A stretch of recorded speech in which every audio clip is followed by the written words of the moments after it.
صدر محترم اسلم بدر صاحب، مہمان خصوصی ڈاکٹر محمد زکریا صاحب، ہمارے دوست حسن امام مالک صاحب، احمد بدر صاحب، ذکی اختر صاحب، کرنسی کالج کے پرنسپل ریاض صاحب اور خواتین حضرات، آج کا یہ دن یقیناً خوشی کا باعث ہے کہ ہم سب یہاں موجود ہیں۔ کتاب کی رسمائی اور رہنمائی کے بعد آپ کے سامنے میں موجود ہوں۔ ادارہ دبستان جمشیدپور کا میں شکر گزار ہوں کہ اس موقع پر مجھے اس مجموعے کے متعلق کچھ کہنے کا موقع عنایت کیا۔ گوہر عزیز نے جب مجھے اپنے اولین شعری مجموعے کے متعلق کچھ لکھنے کے لیے کہا تو مجھے لگا کہ وہ امتحان کار کی دودھاری شعری تلوار سے ہلاک کرنے والے ہیں، کیوں کہ میں کہا نثر کا آدمی، فکشن تنقید پر میں نے بہت کچھ لکھا ہے لیکن شاعری پر کم گنتی پر مضامین سیمیناری فرمائش کی پیداوار ہیں۔ پہلے میں نے سوچا کہ کہہ دوں کہ ناول لکھنے میں مصروف ہوں، لیکن گوہر عزیز جیسا پیارا دوست اور سچا انسان سے میں چاہ کر بھی انکار نہ کر سکا۔ گوہر عزیز کی شاعری پر گفتگو سے پہلے میں ان کے شعری مجموعے اندھیرے اجالے سے 4 مصرعے آپ کے روبرو رکھنا چاہوں گا۔ افق نے نکالے اندھیرے اجالے، نگاہوں نے پالے اندھیرے اجالے، ہیں جتنے بھی رنگے جہاں اصل میں ہیں سفید اور کالے اندھیرے اجالے۔ ان 4 لائنوں میں انہوں نے دنیا کے فلسفیاتی نظام کو 2 رنگوں کے حوالے سے دیکھنے کی کوشش کی ہے۔ دراصل یہ اندھیرے اور اجالے، سفید اور کالے، اس طرح کی دنیا کے 2 متضاد اجزاء ہیں جن کے ارد گرد کائنات گھومتی ہے۔ حق باطل، اچھا برا، سچ جھوٹ، زندگی موت جیسے کئی ایسے الفاظ ہیں جن کا وجود ایک دوسرے کے بغیر ادھورا ہے اور بے معنی ہے، لیکن ایک دوسرے کے مقابل آتے ہی مکمل ہونے کا احساس چاندسی ہو جاتا ہے۔ اور یہی وصف خاص ہے جس نے شاعر کے جذبات و خیالات کو 2 رنگوں میں منعکس کر کے شعری اظہار کا آئینہ بنا دیا ہے۔ آئینے کے ایک روپ پر پارا چڑھا ہے جہاں اندھیرے کے باعث نہ کوئی تصویر ابھرتی ہے نہ ہی کوئی چہرہ دکھائی دیتا ہے۔ گوہر عزیز نے اپنے شاعرانہ پورٹریٹ کے ایک رخ پر کوٹنگ کر رکھی ہے، اس لیے دوسرے رخ پر فکر و فن کے پیکر میں بھری شاعری حسن مجسم اپنے بالوں پر سنوارتی دکھائی دیتی ہے، جس کا عکس آپ کو شاعر کی تصویر کے نیچے درج اس شعر میں دکھائی دے سکتا ہے۔ پھول کا چہرہ، پھول سا کھلتا ہوا رخسار، آنکھوں میں چمک، حال دل چہرے سے ظاہر ہو، ضرور نہیں۔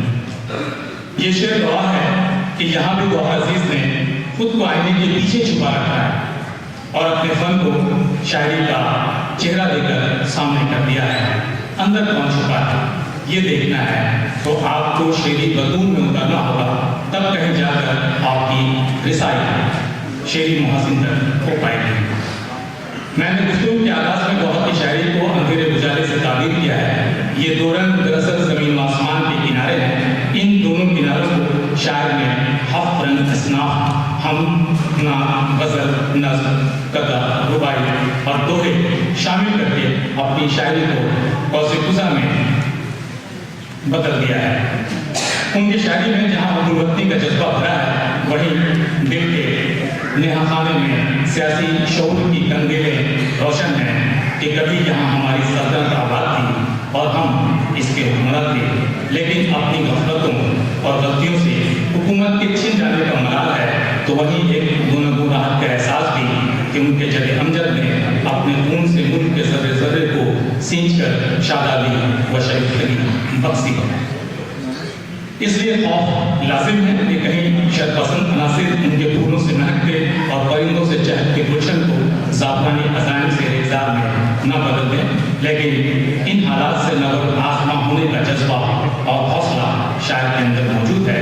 اشعار ملازم: اور کیا ہم تمہیں بتلائیں حقیقت اپنی، اور کیا ہم تمہیں بتلائیں حقیقت اپنی، کل اسی دشت میں قائم تھی حکومت اپنی، نہ جانے آئے گی کب تک چمن میں شادابی، لہو کچھ اور زمین کو پلا کے چلنا ہے، ہم نے سینچا ہے لہو دے کے چمن کو اپنے، ایک پتے کو بھی ہم زرد نہ ہونے دیں گے۔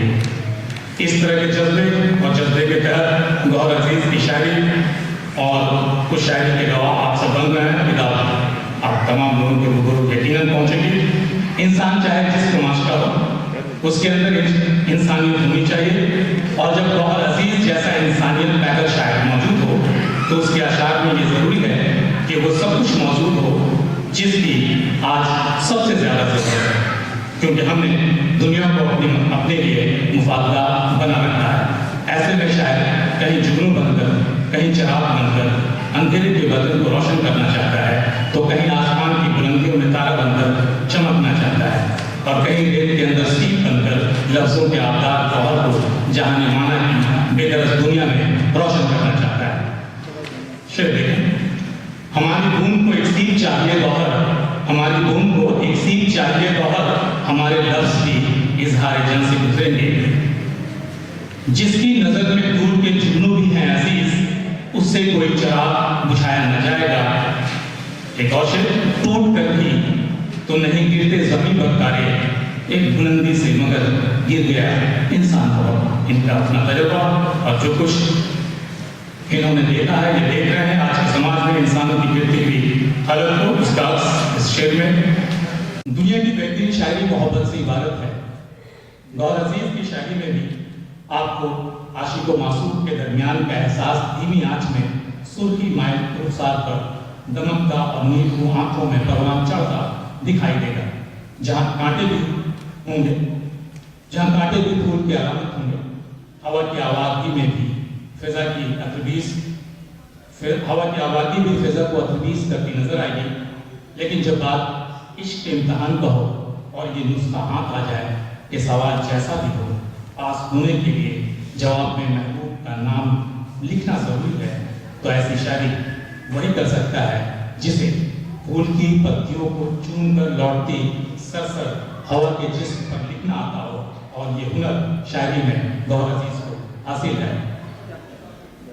میرے باغ کی خوشبو ہر طرف پھیلا گئی، جو بات میں کہہ رہا تھا اس کا آپ یہاں دیکھ سکتے ہیں اشعار میں۔ میرے باغ دل کی خوشبو ہر طرف پھیلا گئی، اے ہوا مجھ کو تیری آوارگی اچھی لگی۔ پھول تو پھول ہیں کانٹے بھی سنور جائیں گے، پھول تو پھول ہیں کانٹے بھی سنور جائیں گے، ہم انہیں پیار سے زلفوں میں سجا کر، تم انہیں پیار سے زلفوں میں سجا کر دیکھو، ہم نے تو بس پڑھا تھا تیرے عشق کا سبق، جب امتحان ہوا تو تیرا نام لکھ دیا ہے۔ ملک کی تقدیر سیاستدانوں کے ہاتھوں میں ہوتی ہے، اور سیاسی مافیاؤں کی نبض ہماوت شاعر و ادیب کے قلم کی نوک پر سیاسی اتر پتر ہوتے ہی قلمکار قلمی پنجے میں جکڑ کر لفظ نما اینٹوں میں بنائے قید خانے میں انہیں قید کر دیتے ہیں، اور فیصلہ وقت کے ہاتھوں چھوڑ دیتے ہیں۔ کچھ اس سے جڑے ہوئے اشعار یا آپ گوہر عزیز کے دیکھ سکتے ہیں۔ اب دیکھنا ہے وقت کیا کرتا ہے فیصلہ، اب دیکھنا ہے وقت کیا کرتا ہے فیصلہ، منصف بھی گرفت میں قاتل کے ساتھ ساتھ۔ شریفوں کی تجارت بک گئی بازار میں گوہر، رزیلوں سے چلو مل کر کوئی بیوپار کرتے ہیں۔ زمانے کی فضا ایسی نہیں تھی، مخالف کی ہوا ایسی نہیں تھی، لگا کر زخم پھر مرہم لگانا محبت کی ادا ایسی نہیں تھی۔ محبت اور اس سے جڑی ہوئی عادات اور سیاست، یہ ساری چیزیں ان کے اشعار میں بخوبی آپ کو ایک دوسرے کے ساتھ چلتے ہوئے دکھائی دیں گے۔ زندگی میں کامیابی کی اصل شرط ہے عزم و ہمت، اس کے سہارے انسان نے زمین سے آسمان تک کا سفر کو آسان بنا دیا. ایسی ایسی ترقی ہوئی جن کی سیڑھیوں پر چڑھ کر چاند ستاروں پہ کمندیں ڈالی گئی. گور عزیز کی شاعری میں عزم بھی ہے اور حوصلہ بھی, کچھ کر گزرنے کا جذبہ بھی ہے, جو آواز کو دبا دینے کے باوجود سورج کی تمازت میں جھلس جانے کا ہنر اور وقت سے آنکھیں ملانے کا فن رکھتا ہے. اشعار دیکھیں. زبان کاٹ کی حالات نے تو کیا گوہر, زبان کاٹ کی حالات نے تو کیا گوہر, ہر ایک سوال کا ہے تو جواب آنکھوں میں, ابھی تو دوڑ کے جگنو پکڑ لیتے ہیں ہاتھوں میں, یہ بچے توڑ لائیں گے ستاروں کو جمع ہو کر. کئی اور مضامین بھی ان کے یہاں ہیں. ماں سے خوبصورت دنیا میں کوئی اور لفظ نہیں. ماں کائنات کا وہ حسین تحفہ ہے جو اولادوں کو بن مانگے مل جاتا ہے. ماں کی اہمیت وہی بتا سکتا ہے جس نے کم عمری میں ماں جیسی حسین نعمت کو کھویا ہے. ماں بچوں کے لیے تپتی دھوپ میں سائبان کا کام کرتی ہیں. ان کی دعائیں ہونٹوں پر آنے سے پہلے دل کے راستے بارگاہ الہی میں پہنچ جاتی ہیں. گوہر عزیز کی شاعری میں مجھے ایسے بے شمار اشعار ملے ہیں جن میں ماں کی ممتا دعا بن کر کامیابی کے راستے پر کھڑی دکھائی دیتی ہیں. ان کی یادیں دل کے نہا خانے میں ہمیشہ محفوظ رہتی ہیں, جو دل کی پگڈنڈیوں سے ہو کر گاؤں کی مٹی کا سفر کرتی ہیں, جہاں کی دیواروں میں ماں کی خوشبوئیں رچی بسی ہوتی ہیں. مٹی سے جڑنے کے اس عمل کو شاعر نے زیارتگاہ سے تعبیر کیا ہے. اشعار دیکھیے اور اشعار کیجیے. زمانہ تجھ کو اگر کچھ مقام دے گوہر, تو جان ماں کی دعاؤں کا وہ اثر ہوگا. گاؤں جاتا ہوں میں بس اکثر, گاؤں جاتا ہوں میں اکثر بس زیارت کے لیے. ماں کی یادیں دفن ہیں جس میں وہ گھر موجود ہے. یوں تو گوہر عزیز کا میدان خاص غزل ہے, لیکن کسی خیال کو فنکاری کے ساتھ نظم کرنا بھی تو آپ جانتے ہیں. تنہائیاں باب غم, نیند کیوں نہیں آتی, آدمی آدمی ہی ہوتا ہے, زندگی مل جائے شاید مظفر پوری کی یاد میں اور سید رضا عباس رضوی چھپن کی یاد میں, جیسی اہم نظمیں اس کتاب میں موجود ہیں. نظم آدمی آدمی ہوتا ہے میں انہوں نے انسان کو ہر زاویے سے دیکھنے اور پرکھنے کی کوشش کی ہے. اس میں بنت آدم بھی ہے اور ابن آدم بھی, قاصد بھی ہیں اور حاسد بھی, عاشق بھی ہیں اور معشوق بھی, دغاباز بھی ہیں اور وفادار بھی, جاہل بھی ہیں اور عالم بھی, منصف بھی ہیں اور ظالم بھی, حقیر بھی ہیں اور فقیر بھی, امیر بھی ہیں اور غریب بھی.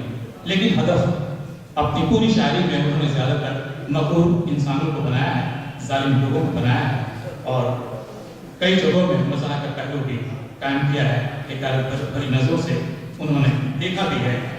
لیکن ان کا شمار اس کے باوجود ان کے حساب سے کہ ہم آدمی نہیں کرتے ہیں, جبکہ ایسے لوگ انسانیت کے دشمن ہوتے ہیں اور وہ انسان کہلانے کے حقدار نہیں ہوتے. ایک اور نظم میں نیند کیوں نہیں آتی. اس میں انہوں نے نیند کو خالق کائنات کا حسین تحفہ قدرت کا کیا کہا ہے. فکر و غم کو مات دینے کا ذریعہ کہا ہے. موت کی علامت ہونے کے باوجود نیند ہر کسی کو تازہ دم کر کے حیات نو کا مزدہ سناتی ہے. نیند کو شاعر نے عید سے تعبیر کیا ہے اور کہا ہے کہ جب وہ چھوٹا تھا تو ماں کی گود میں دنیا کے تمام رنج و غم سے دور بے خبر سو جایا کرتا تھا. لیکن اب وہ نیند کہاں جو ماں کی آگوش میں میسر ہو. اب وہ نیند, اور اب نیند بھی آتی ہے تو قسطوں میں اور کبھی کبھی نہیں بھی آتی ہے. نظم کا دو لائنیں, دو شعر. نیند قدرت کا ایک عطیہ ہے, خالق کے جسم و جاں کا تحفہ ہے. نیند آتی تھی جب میں بچہ تھا, گود میں ماں کی خوب سوتا تھا.